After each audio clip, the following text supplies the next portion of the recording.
appointed. And yeah, so the committee consists of myself, Alex Nelson, Jane Vogt, Charlie Brummer, as well as Michael Collins, Dan Bartholomew, Sally North, and Sarah Russo. And really, what we're going to do today is kind of, I'll give you an overview of what the basic plan pieces are, as well as kind of going through how we approach the plan, as well as going through our priorities and their topics. And then most of the time will be devoted to questions you all can ask us, and we'll give you good answers if we can and take that back to the school. So thank you all for being here. This is 10 years. I think there'll be 2 presidential elections in the time that this plan consists of. So it's a big commitment. It'll be a big 10 years for all the island kids that we know, as well as a big 10 years for all the island elders that we know. So it's a big deal. Thank you for being here. Yeah, so I think you can go to the next slide, maybe. That's the. So yeah, our basic view of this plan was taking a really whole island holistic approach, rather than just looking at what is in the town's jurisdiction. So it's looking at the town as well as finding ways to bring other community non-political organizations to basically accomplish the things that we need to on the island for the island to have a sustainable future. And with that, and from the community's input from the survey last summer, as well as the forums we've done, as well as conversations that committee members have had with other members of the community, we've pulled together 6 critical priorities that we feel the community has said are the absolute must-have things for like I said, the island to continue to be sustainable. As well as those 6 priorities, there's a 7th, which is really an implementation tool that we're calling the Island Collaborative. It's born out of an idea that Rachel Bauman kind of had when COVID happened, where there's a lot of kind of cooperation between different organizations on the island, really led by Rachel at that time, to kind of pull resources together and find where we need to go. Same general idea is finding things that we need to address as a community and finding the resources to put together to address those things. That's kind of the Island Collaborative idea, and we'll get more into that in a minute. In addition to the 6 critical priorities, I think there's 34 total topics that the plan addresses. So there's 27 more if you include the Island Collaborative. There's 27 more that are in really areas to address. Either these topics need to have more conversation throughout the community, something like the community center. There's a lot of differing opinions that came through both in the survey as well as the qualitative comments from the survey, the typing comments. And there's some areas like that we feel warrant a lot more conversation. And then, like I said, we'll have a Q&A, which is the real important piece of this. So I'm going to try and talk as little as possible. But we'll just get through this first 6, and then I'll really kind of touch on the areas in the other buckets, and we'll move on. Thanks.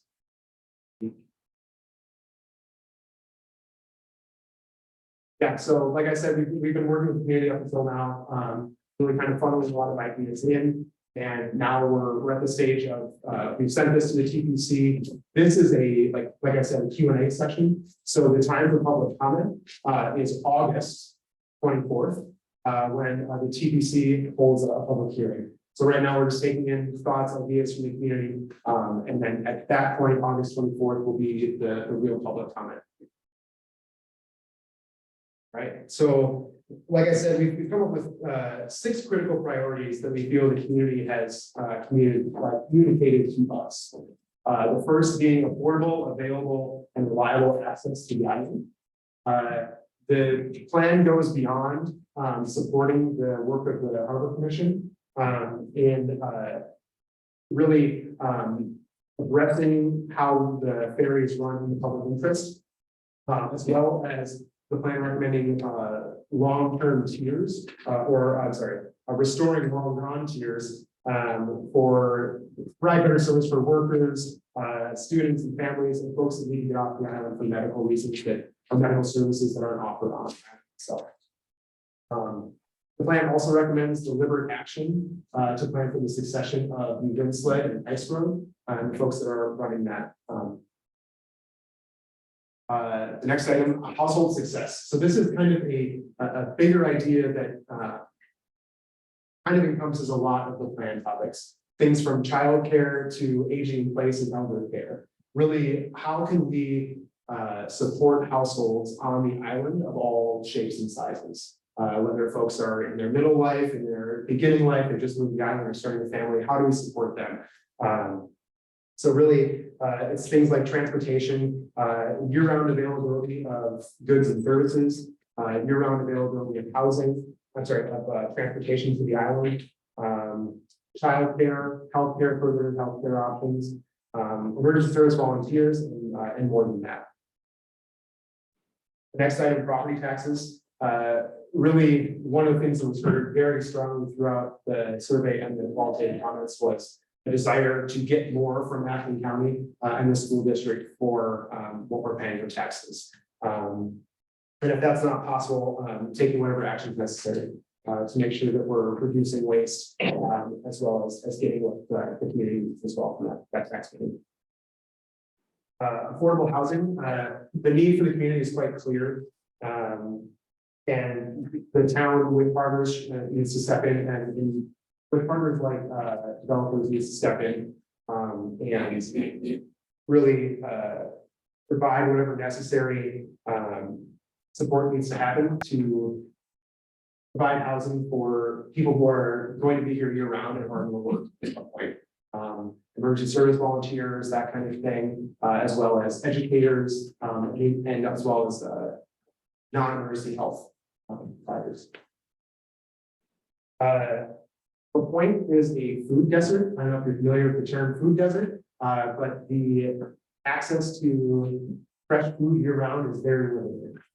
There's a lot of growers and a lot of producers on the island, and the plan calls for us to kind of bring those people together even more to find a way to provide food, fresh food and good food for the island. It's also in the sustainability piece, as we are constantly trucking in food. That's something we want to address in growing more food here in the island, supporting the growers. In addition to being a food desert, the point is a healthcare desert. There is a clinic that does a lot of work, but the clinic really needs allies to bring in more services, mental health services, childcare services, child health services, and specialties. As well as specialties for those who choose to age in place. Right, so those are our 6 kind of priorities. The 7th again is the Island Collaborative. This is the key to implementing the plan. The basic idea, like I mentioned before, is a network of organizations and leaders on the island who are able to come together and find ways to connect those who need things with those who provide the resources. The focus is the implementation and the community impact of the plan, finding ways to make things that are in this plan come to fruition because they are sometimes outside of the town's purview. Again, filling gaps in the community infrastructure. We also see the collaborative as assessing the needs of the community, as well as understanding what to take on and creating plans to make things happen. In addition, they're going to align and coordinate resources between the town, nonprofits, grants, that kind of thing, as well as businesses and residents. How the Island Collaborative will be formed, we see it as a task force appointed by the town board. And it might look something like a steering committee or an action committee, such as the Affordable Housing Committee. We also see there being a type of collaborative coordinator that's helping keep all these things flowing through into that funnel to be accomplished. And I think that's all I have to say right now. I'll jump to the next. Sorry, additional areas to address. So like I said, we have 27 other topics in the plan. We kind of put them into 4 buckets. Quality of life. So how do we make folks want to stay here? There was, I believe, a third of the respondents in the survey said that they at times decide we're thinking about leaving the island. And looking into those things to find ways to keep people to stay here. So quality of life, childcare, community center, like I said, that's something that you feel needs to be brought up for greater conversation, as well as alcohol-free gathering spaces. Our next bucket, community collaboration. This kind of falls in line with the Island Collaborative, but finding ways to engage our seasonal residents and collaborate with them, as well as collaborating with the Red Cliff and Bad River tribes, and formalizing responsibilities among key island organizations. So again, that Island Collaborative idea, bringing folks in to kind of focus all the energy in one place.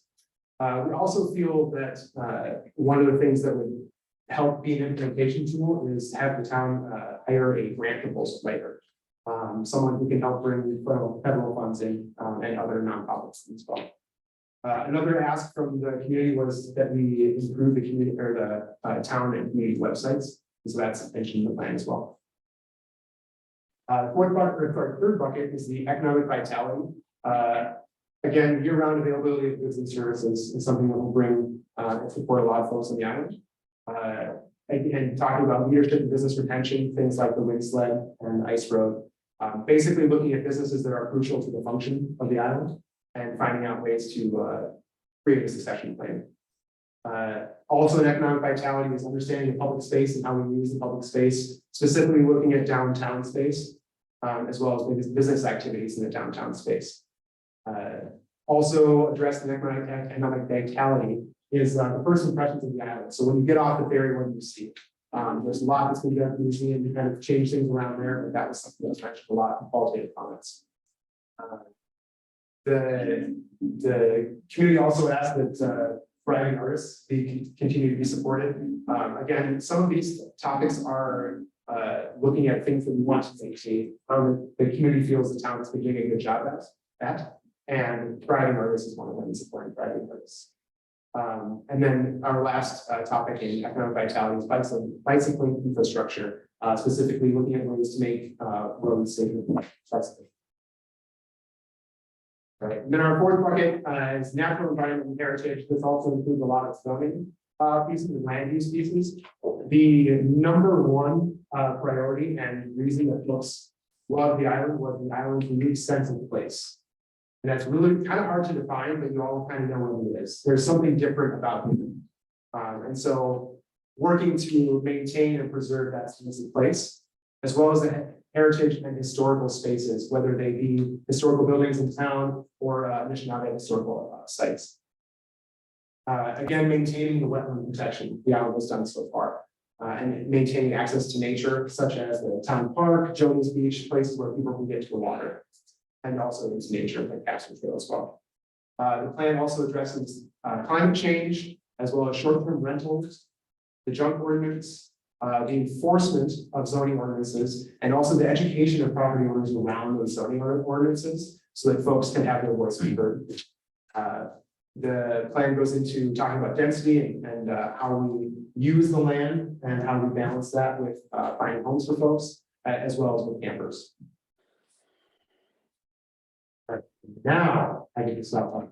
So hand it over to Charlie Brummer, who's going to take your questions and we'll give you the answers we can. I do have the plan up here. So if you all want to hear what the plan actually says about specific topics, we can leave things off. That was helpful on Monday. So with that, thank you, Bill. Glad we chose you as chair. I'm Charlie Brummer, part of the steering committee with these fine folks, and I want to thank everyone for coming here. Your input's important, and for whoever is online with us. And if you have questions, comments, it's going to be helpful for us. So I'm going to try and write some of this stuff down, just like Sarah Russo did on Monday, and wants to go first. Questions, comments? I got a few questions. About why short-term rentals are being kind of approached, like it says here, set up separate rules for properties that are not occupied. How are you guys taking that effect with my business? You know, I'm an island business, and it seems like you're trying to restrict your how I operate my business. I won't be allowed to operate free rental properties. I don't live with that. And I'm wondering why. Well, I think we looked at that kind of in the big picture of affordable housing on the island. And How did restricting rentals affect, because my houses will never be available for affordable housing. I can guarantee that. No, like if you guys shut down my rental business, I will just sell them, they won't be cheap. okay, I think it needs to be re-examined because it's come back. You know, it comes after and not only one island, this is for multiple ones. And if you're trying to support island artists, Yeah, we're island artists, I mean, we're beautifying the island. I've lived here my entire life. How are you not, how is, it doesn't seem like there's any support for our business at all. I mean, are you going after Arnie's business for the way he runs the construction I company? don't think we're going after anyone's play. If you're going after our business by trying to set up rules, that operate my business as I planned on before this plan was in place. So I'm asking how are you guys going to, now that you maybe didn't know about this, I understand, but now that you do. I need to understand this so that you're not directly taking money away from an island business. I mean, I've been here 20 years. I struggle really hard and they've been here all life. So, so have you, and you run an island business. Yeah. So why would we want to try to take away from people that are running island businesses? And it's tried really hard to get where we are. We worked really hard. And then I have other questions about junk. Because junk is a tough thing. Let's do it. I hear you saying about John. Michael, did you have something you wanted to say? Well, just to, so I don't, for an answer, it's supposed to be Q and A, so. The Oh, I answer, didn't know I'd get answers today. yeah, well, that's the whole purpose of Q and A, yeah, so. The comp plan is basically heard, we said at the public hearing in March about short-term rents, about rental ordinance, right? And so what the comp plan has done is recommending to the TPC that they look at two different approaches. One is to take an approach, preserve the ability of people who rent their family cabins to, pay taxes, do the upkeep, et cetera. Okay, so the recommendation is keep that in place. It's important for the individual property owners. It's important for the island in general. And then the other distinction is people who rent multiple properties that are not being used as homes. They're being used as revenue generating businesses. And so the fear from what was expressed by some people in March and what the comp plan committee discussed and what the TPC is now discussing is how do you balance the ability of individual property owners who just have, a family cabin, keep that functioning and prevent the island from reaching a tipping point where there are too many investors in the island who begin to change the nature of the island. We heard in March about what happens in a lot of other communities when investors begin to dominate the rental market. So that's the approach that has been recommended to the town plan commission, and that's what's being discussed and will be part of the public hearing they are having in August on the proposed rental ordinance. And it's not going to put anybody out of business. It's just going to have a separate set of rules for people who are Like having multiple properties that are not being used as homes. But they are being used as homes by people who come out here to visit the island. It's directly being used. That's, well, we can talk about, I don't want to derail that here because that's a longer term problem. You and I can It's talk a about. very important thing. Right, and I just want to answer. I don't feel like I've been heard on this subject one bit, because what you just said to me is you're listening to what people are saying is happening in communities like Nantucket and other places that have major urban centers with populations of 100,000, 150,000 people within 20 minutes of that. We don't have that. We don't have anything like that. I have to drive people all the way from Chicago to come up here to visit our, rent our property. So it's not comparable. The information you're using is in no way comparable. You're comparing apples to horse turds. I want to add something to that, to it. What got me is because it says that supports the tradition of families renting their own cabins. The people that live on the island and live in their own cabins, they can't do that. Yes, they can. No, Well, what am I gonna live? I don't have a cabin. Huh? We live in them, in my. in my trailer. I live in my trailer and I rent, okay, that's what, I was just a question, you know, I don't know how that was. But so. You put a trailer, you put. What if you don't have a trailer, like, it's not me, like, just, let's say, I don't have another place. like, let's If say. I'm renting my house out, I don't have another place to live. You know, that's my home. So And how, this is our business design, which we've spent years. so how is that? What's supporting island families to earn a little extra income before we're gonna allow. And again, you know, I don't know, I know if nothing is set in stone or this meeting is coming up, but. That question was like, what though, how you just said that. Yeah, so like if Jennifer is living in her house, she wants to earn a little extra money. Can't rent her own house, she doesn't have anywhere to live. But for example, somebody that lives in the cities in a seasonal resident, not a seasonal, they're just visitors, they're summer people, or they're not here all the time. They can rent it and earn extra money, but she can't. Ask for a home, yeah. This is where I think it should be. I agree completely. I mean, Like if Deborah rents her house, she can rent her house, and that's her choice. right, but where is she? Where is she gonna stay? But that's your personal choice. So if you only have one house and you're renting a house, fine. So the way, What do you think? How does it support islands? It doesn't ignore island families to earn a little extra income, like if Deborah needs a little extra income. Right. Maybe she can buy something small. And rent the second one to, you know, And that- wait for when her dog comes and all that, I'm just, But that would be a non-owner occupied rental then. right, then it's a And that would non, fall yeah. under the second set of rules that are segregating us from Right. the rest of the And people. it would be yet another camper on the. Yes. What you just said, you know, these things, and I'm gonna forget the zoning law, but those little places that you can build behind your home to rent is supported today. So that you have that option. So I don't think it's making a black and white thing seasonal or. Right. But it's not, what she's saying is like, me, for example, I live in my house. You know, all winter long, and then I rent it out, so that people have places to stay on the summer, and I go and I. Stay somewhere else, but if it's owner occupied, you can't. You know what I mean? You know, I only have the option to go somewhere else because I purchased the other option to go Yeah. somewhere else, but if that rents and. Well, there are other So on. things. So I live in a very sort of short-term rental popular place in California. And what people have done is they don't rent their whole house. They will rent a room, they'll rent 2 rooms. I rented families of 16 or more. And that's, I'm just giving, Yeah. the example. I mean, but yeah, everyone, I mean, if I'm not allowed to run an Airbnb the way I would like to out at my north end property because it's S1. And the town, for some reason, has jurisdiction all the way 10 miles from town, which is just same as well, it's a bigger footprint than New York City. Well, You then know, I would there's like- 5 cities. I would like to think like what these guys are doing.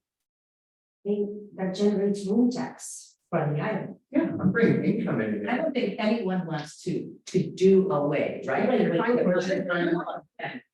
Sorry, what did this do to us? What is this restriction? I think that you're interpreting that which is not owner occupied, with Uh-huh. the second option, that you are now investors, commercial investors. Exactly. That is at least the tone I'm hearing. Yep. I don't think there's been a conclusion about how people are gonna handle people who are perceived, particularly if they are island residents. Yes. Because in, for example, again, I'll use it, Palm Springs. There, people are required to have someone on island. Right. So if they're not there, but if you're on island, there's a different kind of set of rules about that. So it seems to me that you're having a conversation about this now.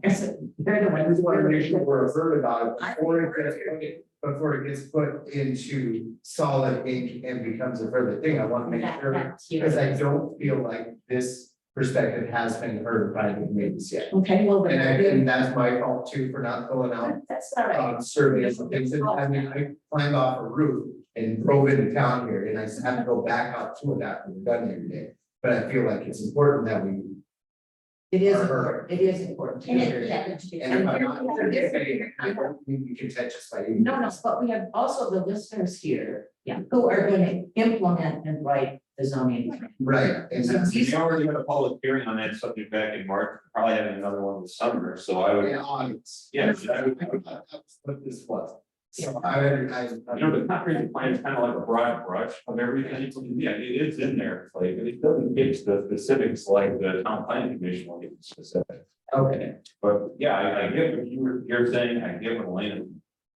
And that's what we're here, for, comments, Yes. I don't know if we're answering your question. No, yeah, good more. But Yeah. you also have a question on John. I do have a question. It's just, it seems like our works, because, you know, you gotta store so many things fit for that. If you can make it so that you can just run to the store and grab things if you want to. But because we can't, you gotta be able to store a lot of spare things. Sometimes it looks like junk to people, but like 10 years from now, I'm gonna need that thing. And I know exactly where it is, you know, and I've got it. So it's hard to start saying, well, you can't have this or that. I understand I have stuff too. excessive amounts of things. I get that, Yeah. you know, but I just wanted to, you know, say I store a lot of things. I try and keep an airport lot where I store a lot of my stuff to not be junky, as they say, but you know, one man's trash is another man's Well, trash. and this didn't come up per se, that I don't think it was an exact question in our survey, but we got a lot of written. Right. Qualitative comments on it, just, you know, from whoever out there. Right. It So, seems hard to enforce, you know, to oh, say, remember, they tried it once before, right, 15 years ago, but it keeps coming back into the conversation, and it always will. and it probably always will. Until there's a bridge or something, a cheap way to, Much to go, a cheap way to get your things off. That's the thing, and I think, sorry to jump on you, Greg. No, I yeah, think that's important that what's in the plan about junk is having further conversations. right, a way to get rid of it can be cool, that doesn't cost, because you accumulated this stuff, because you couldn't afford to get rid of it, you know, and now. You can't afford to get rid of it, and now you're being forced to get rid of it, and then it's, you know, it could become a problem for some people. Yes. Who have accumulated this stuff just out of inability to. Affordably dispose of it. Right. And we had that discussion numerous times. And I've been a beneficiary of a lot of other people's junk on the island. Yeah. And I think that an idea is formalizing that connection. Yeah, Between, you know, this is junk to me, or this is sitting on my lawn, to like the treasure, or hey, this is not my. That kind of thing. So understanding what conversations we need to have to identify what we can do to not make everyone happy, but find ways to move this through our community. not make it punitive, That, you know, And I think we tried to do that, but our first option, if you read maybe you didn't, but part of the recommendation is to kind of explain to people first before coming down heavy handed. I think that might have been the failure of a previous junk ordinance, was trying to just, you know, hammer down on people right away. That's why I never said that. education and incentives are fantastic. part of the two pieces that goes with it, so. Thank you. So I'd like to add a little on the junk. So when we're talking about sustainability. There isn't anything on my property that is not reusable in one way or another. So I think if we're pushing towards sustainability and the point about there's not a place that we can run to get something. These are the people we ask to borrow the things we need. People know what we have. You've gotten things from us. And so I think we can't be talking on both sides of our mouths. We can't be, we gotta get rid of this junk, but we want to be sustainable out of it, because we need people that have, you know, stuff. Thank you for listening. Thanks, Steve. Thank you for the comment. Seems like that would be a good place for that committee or commission or whatever it's called. The collaborative. Collaborative. But it gives better communication. I mean, not everybody likes Facebook. I mean, you sort of hate it, but I ought to look at it because it's the only place where you have a community page or whatever, or what's going on. So it seems like it certainly isn't the chamber in terms of communicating what, where we spend a lot of money. What is the way of communicating on the island? You know what I mean, with each other or with the community, or I have this, please take it. Well, I don't know if this is how to share. This is not a panacea, but we're trying, at least in the Affordable Housing Committee, to begin to bring in how do you survive if you come to this island? Yeah. Where do you get water? Where do you possibly rent? And we're trying to sort of build that, and in this case, on the library, platform, but with links to the chamber, to the town, et cetera. And the town is spending a fair amount of money for thinking, I don't want to say spending money, about how they can improve sort of their communication activity. Either through a website, an easier tool, something that has a challenge to it. So I think the idea that there's sort of a lack of communication across all of the constituencies, including seasonal people who want to understand this or that. So we're kind of testing that right now. So if that has any value, then it's easy possible to replicate. Yeah, right. That's just the sort of, and Maria's here, she can tell me that I lie. No, no. Anybody else? Questions? Comments? Yep. Speaking of my comments on Monday, I read through the entire proposed comp plan. And I see on page 84, the plan states that Big Bay Town Park generated $215,897 for the town. And I'm just wondering, is that gross or net? Because there is a difference. And you really should specify which one it is. I'm going to say it's net profit, better subtract all the town expenses such as utilities, It's gross. park labor, garbage, debt retirement. You might want to say it's gross. Don't just leave it at a dollar figure. Because the tax year is really accurate, not creative account. Trying to be as accurate as we can. Well, I mean, just say gross. That's all. Just add that to gross. Yeah, instead of just thinking, otherwise you look at that and think, wow, we're making a boatload of money. And not if you factor in all the expenses. I see on page 7 of your handout.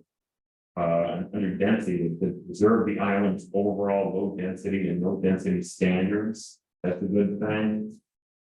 And getting just a little bit what was mentioned earlier about rentals. You're gonna live in a guest house and rent out the primary house or vice versa. That's double density. Like having 2 homes on a lot and maybe only 1 house. The other thing is that town zoning covers all of the island, not just the downtown area. It doesn't make a difference. If you're Evan Erickson or the Clay Double on the north end, it covers everything. And thirdly, you have to remember, most of that room tax goes to the Chamber of Commerce, not the town. And the town is very limited on what they can spend that on. It's not like you can go into a new library or anything like that, or a community center. How much of it goes to? Chamber gets, I think, about 70%. And you get 30, and you can only spend that on tourism infrastructure. That's so. The chamber gets 70%. They have to spend half of their money on tourism, promotion, and development. The town can spend the 30% on whatever it wants. I mean, the reality is that it goes to support the services and infrastructure. Not anymore. Okay, not anymore. Okay, I stand corrected. And Paul, to one of your other points, about double density. Yeah. You'll hear more about this when the TPC takes the rental ordinance up, but state law doesn't allow us to restrict how people how they can use their dwellings for more than 7 days. So if they are renting for more than 7 days, we can't do anything about it if it's more than one. So if it's a weekend, that's one thing, correct, but if someone's renting for 2 weeks, you know, that's a lot. So. Wow. What?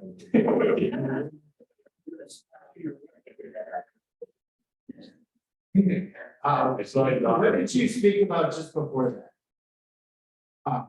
Oh, The chamber. yeah, the chamber, is there a way to restructure that? So that, because I mean, It's a state law. Yeah. it's state law, state law.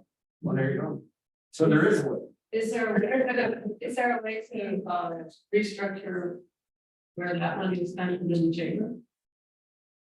That's state law too. Well, I don't.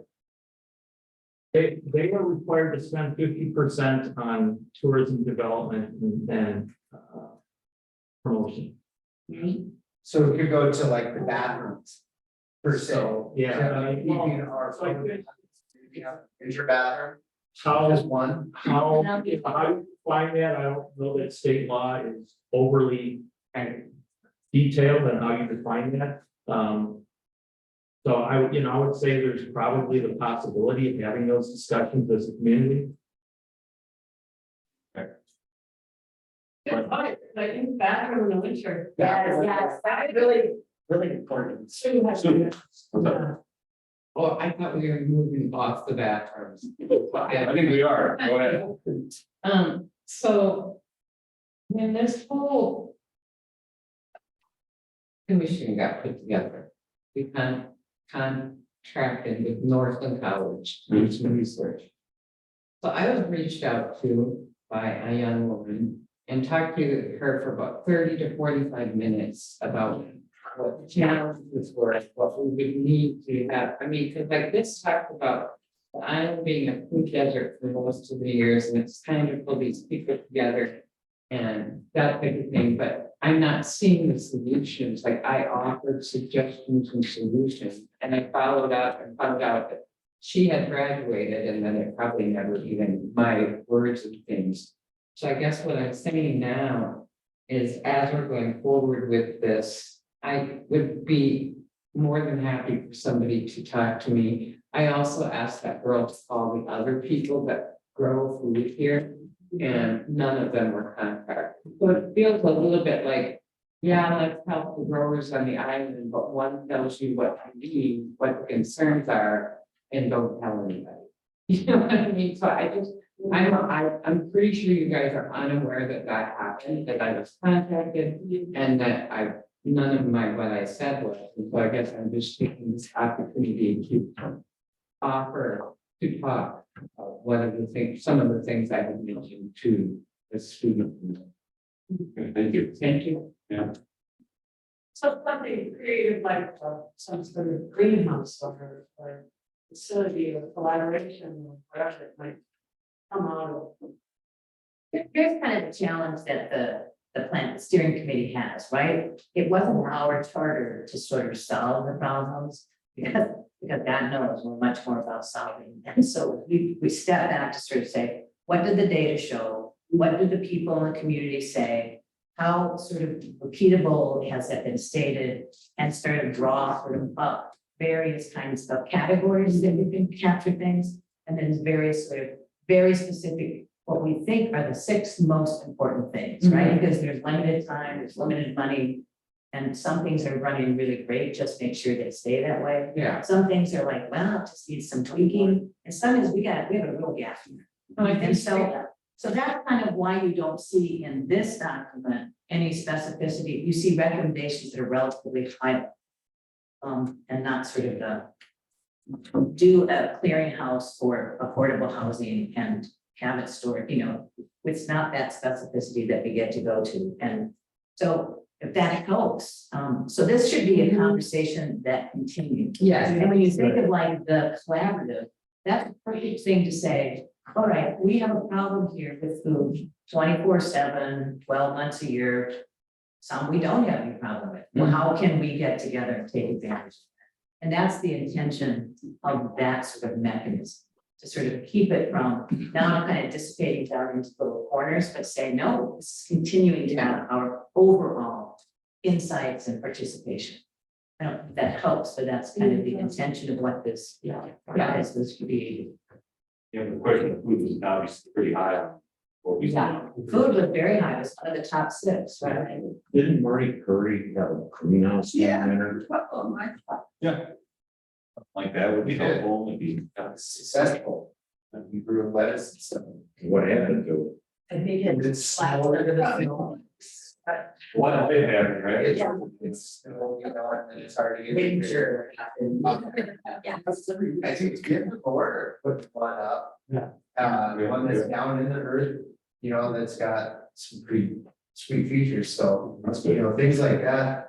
It'd be cool if the town, you know, as far as affordable housing, if they wanted. You know.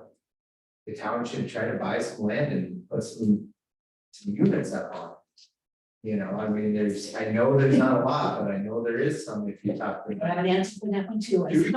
Let's hear So on affordable housing, we Yeah, have talked with the town and have suggested that is there a parcel that we can use as a foundation Yeah. for bringing developers in to evaluate and then build. We've got a report that says we need, let's say we need 40, don't quote me on these numbers. Right. But an X amount of them need to start as rentals, right? Because none of us bought our first home out of college. Right. Right, and so rentals is very important as sort of the first step, and then there should be a continuum to homes. People have talked about tiny homes, et cetera. So we've had that report. We have sent out information to a group of developers to sort of come in for this first priority, which is, to your point, rental units. Close to town, because that's very important.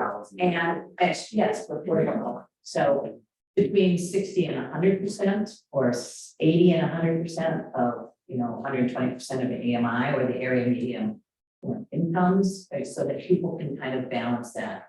right, So that is in process. cool, that's good. Any other questions, comments, Deborah? Two-part question, one just for update or, I'm mostly interested in the whole community center sort of, question and what space that might be and what we might do, and having come from that history of. When we lived earlier, 7 years around on the ice, we were lucky enough to do those ice road shows and the Northern Church, now there's just such a void, so I'm just real curious what's gonna happen in terms of. The building all or taking over the Bell Street or wherever we're at, whatever may or may not happen. Hope that's a priority. Also, I learned, I started teaching some piano and I've always known the void for these poor kids who get off the ferry and have nothing to do, but it just seems like it's getting worse instead of better. And that our new rec center, though it's beautiful, now it's just a rental for tourists or some people having a party. And there's no, well, the rec center for little children, but after they're 11. So I just wondered, I Googled, basically I grew up on a playground, and it was a great playground, we had to be alive, and I have a high value for just a place to go. And it's normally part of town government to provide a playground or a rec center, as well as some kind of presence in programming. So I just wanted to throw that out there, that even if there was just something babysitting the rec center, is the place for a drop-in for these kids after they're 11 years old. That there's really a void for that middle age group. And then the other thing that I wrote probably 100 times about in my survey was sidewalks in the winter. Oh my God, it's so hard to walk. I like the idea about a bathroom, so all the bathrooms go. And in town, we plow all of the snow and the crap on the sidewalks for the whole winter. And so I just wondered if there's a way that we can actually then go around and provide a safer walking environment in the town. Because sometimes even the trails who are maintained beautifully by Ken and the trails and the, whatever, sometimes you're just not going to do. So a way that people can walk in the winters. I mean, I think it's value. I have something that kind of piggybacks off of that about the void for that age group, but I'm also experiencing a massive void for this age group. Yeah. And being someone who's active in the education system on the island, I am sorely disappointed about our relationship with the Bayfield School District and their willingness to support our preschool education on the island.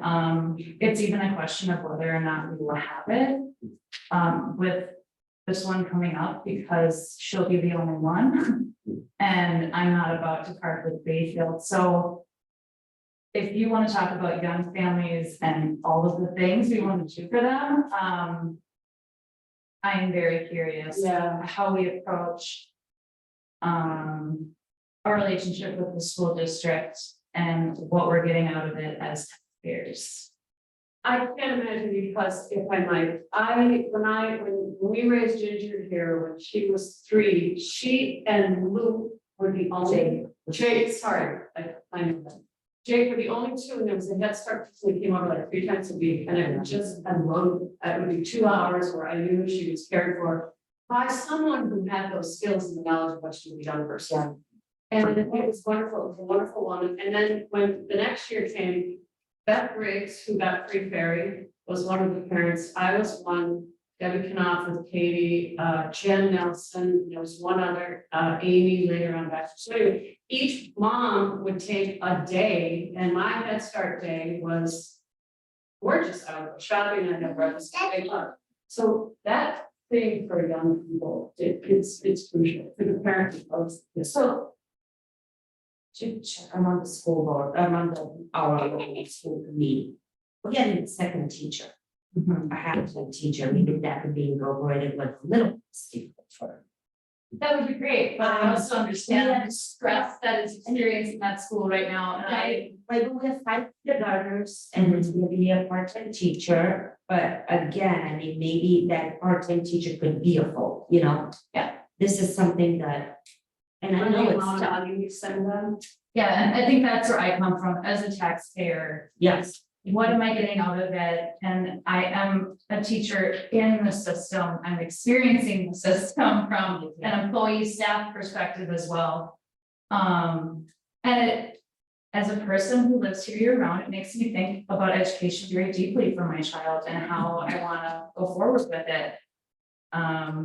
Because this is a very unique place and I want my child to go to school here, but it makes it very difficult. I'm just throwing this out there, and then I'm gonna go to, whoever, but real quick. Yeah. We do have a school representative representing that, correct? Have you expressed any concern for that individual? It's their true though. Yeah, that's why we have her. Concerns. So I'm just throwing out, we should have representation by somebody here. And I think that's what I'm asking for in this conversation as a comment, that if we are gonna go forward with this, we need more representation because what we're currently having is not enough. Yeah. And she's We'll both add counts. Yeah. $1 amount committed. Yep, yeah, we're also talking about, again, being able to, and this full, you know, because we just can't after school. When the bigger kids come back from Mayfield, they should be able to use the gym. Absolutely. That gym should not. I'll get to Marie, but I wanted to bark on. That's my mom. Oh. I don't, she doesn't know? her. Okay. You.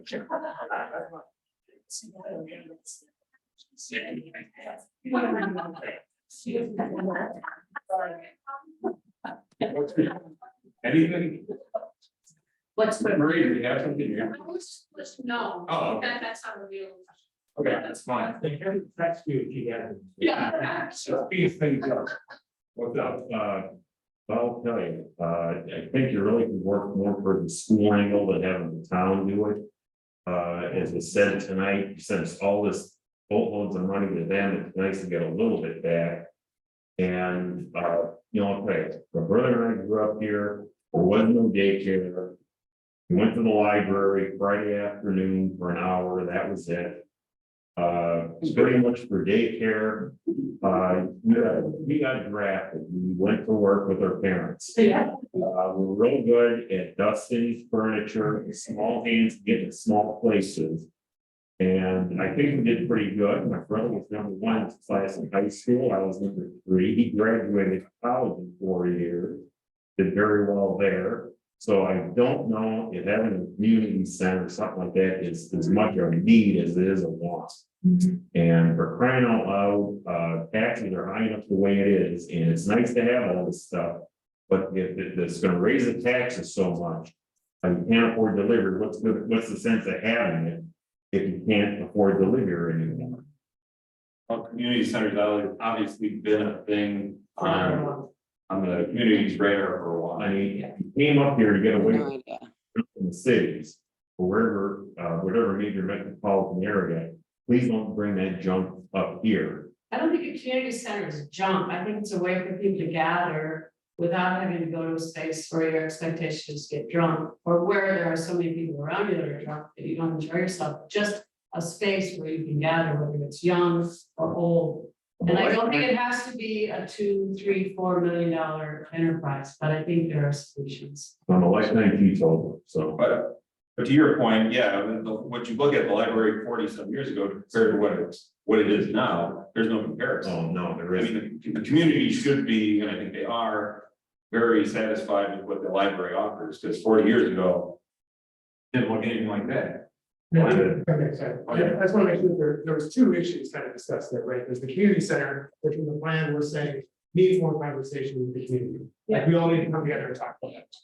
And there's also what the community is receiving from the Bayfield School District Yeah. and what we need to be receiving from them. So just want to make sure that's clarified. That was the point I wanted to make is, so Sarah was elected to the school district when she lived down the island. Right. She holds that seat until that term expires. And then she is not eligible anymore to hold that seat. That seat is up for election in this next April. And the time to file papers to run is basically the month of December, this coming December. There's also going to be an at-large seat coming up. That's the seat I ran for when Debbie cannot have a point seat. And got elected in that, so it's possible to have a new representative, you can have two representatives. We got good candidates. Well, we don't need a really good candidate for winning the point seat, because if we have to have it, whoever from the point is going to get elected. But to win the at-large seat, we need to be able to appeal to people in Red Cliff and people in Bayfield. But I think, getting seats out of 7 would make a difference. Any other questions, comments? You have about 8 minutes. I just want to bring something up on this leadership and business retention. I also work with the yacht club. I manage the yacht club. If there's anything that the yacht club is going to get a little more involved. We are in the process of getting new fuel tanks. I just want to let everyone know. So it's a big discussion, premium, regular, diesel, all that. Looking at all options, and so that is going to be coming up. We're open year round. 5 days a week in the winter, now we're open till 8 p.m. We're trying to do our best to accommodate some of the hours and some of the events and everything. We have some food items and we some kind of snacks, not, sage sandwiches, salons and cheeses. But if there's anything that we can help. And I have a board of directors that I report to, and they manage the place, but we're open, and I would be willing to bring. Well, and you provide a vital service, I think, It's a vital service. gas station is one of the top 2 things along with grocery store. Yeah, so we're trying to The card reader at the gas station would just be going to change it. Card reader. a card reader, so that's another thing, because if you're gonna have a card reader, then you have to have. Canopy. Yes, it's not just a canopy, it's actually a building, so it costs more money. So it all comes down to the money, but we're working towards it. And I also wanna ask, is the town planning on putting any electrical charges? Because we have a need. Not just, but I can work with us, I just suppose that the town might be, and maybe that's a different meeting, but. I think I can give you a short answer that the energy committee is pursuing grants. That would help provide at least a couple of EV chargers on the island. I mean, that solar array and this solar array produce more power than we can use, so, Then it should be, okay. yeah, but again, who said money? So, but they have a plan in place and they've got applications. Looks like the charging the above, it's just not the electrical charge, so now it's about to order a cord, but again, they're in check with the electrician and. But this is something that we need on. But even your investment in the gasoline pump. Yeah, and that's for sure, but that, and the gap to just the timeline on the gas tanks, it's probably gonna be 2025. Right. We have to have them by 2026, putting for early 2025, because of all the permitting and our survey is not, it's just everything is. You have to change the parking lot. Driving. That's all gonna come, and once we get the result from the survey. And there's something going on with the town sewer, the yacht clubs. Like, Nelson surveying said that's why it's taking so long, because they can't determine that portion there. I just don't think. Any other questions, comments? Anybody online? Jim? Well, I'd like to thank the comp plan hearing committee for putting together the appendix about current conditions, data and demographics. I think that was very informative. I hope everyone reads that section to get a much better handle on what's going on out here on the island. And the question I have is, I know in the surveys, people want to promote business on the island. Yet there's no property for sale on Main Street to expand, and they don't want to expand the commercial zone. So it's Quite kind a of, conundrum, huh? it is a bit of one. So I think That's that, what the numbers showed, unfortunately. yeah, so I think we have to look at some way to expand some type of a multi-use business district. Well, we had discussed about expanding the commercial zone, which we did back in 2014 too. But it seemed like it could be in conjunction with the sanitary district and hooking up to the sanitary. That would make more sense, even if it was out to Middle Road to Penny Lane and then wrapping around down to the marina, maybe doing it in stages. But we're gonna be at this whole process again in 10 years. Right. You know, and all these questions that come up today, the idea of having this collaborative, I think is going to solve a lot of them. Because there's no committee that's gonna take all these different aspects that have come up. So having this collaborative, and I think people that have these ideas and questions can go to that collaborative and get something actually accomplished. You know, like I said before, at some of our meetings, that we're not like Butternut or Glidden or someplace like that, nothing wrong with those communities, but look at what we're dealing with here, you know, we have a harbor, we have an airport. All these other, you know, a huge difference between summer and year-round residents, so there's a lot of things going on here that other communities of our size year-round aren't getting. So. Thank you for your service on the town planning commission. You do stuff. Anyway, And enjoy helping. Any other questions, comments? Alex, you have anything to say? No, just thank you. I really do want you all to listen her. It's also been recorded. It's not this true. Really thank you. Public hearing on the 24th, with your comment to the town plan. At that meeting or before If you haven't read the plan, there are flyers out there. You can scan the QR code. That's fine. All 100 plans. And we're gonna have more as we go through. We have additional right out from the. Start. You gotta start somewhere.